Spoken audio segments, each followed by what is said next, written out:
ఈ ఆయన బాబు సినిమాటోగ్రఫీ మంత్రి అంట, పిచ్ సినిమాటోగ్రఫీ మంత్రి అంటాడా. చూసా ఇందాక స్టేట్మెంటు. ఆయన ఏమంటాడు, నేను సినిమాటోగ్రఫీ మంత్రిగా చెప్తున్నాను, నీ 2-3 రోజులు ఆడే సినిమా ఆడనివ్వండి. అసలు ఇతను ఎందుకే బాబు, అసలు మామూలుగా మ్యాట్నీకి ఎత్తేస్తారా సినిమాని, ఇతను చేయలేదు. అతని సినిమా మ్యాట్నీ, మార్నింగ్ షో పడితే మ్యాట్నీకి ఆడటమే కష్టం, ఇతను ఎందుకు ఆపటం. సినిమాటోగ్రఫీ మంత్రి వచ్చి ఆపాలండి సినిమాలో. జనమే చూడలేదయ్యా బాబు అని చెప్తుంటే,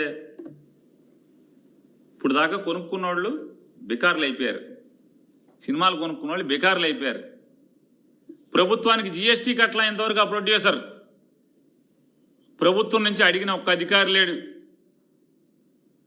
జిఎస్టీ కట్టపోతే ఇంతవరకు ఆ సినిమాకి ప్రభుత్వం నుంచి అడిగిన వాళ్ళు లేడు ఎవడు.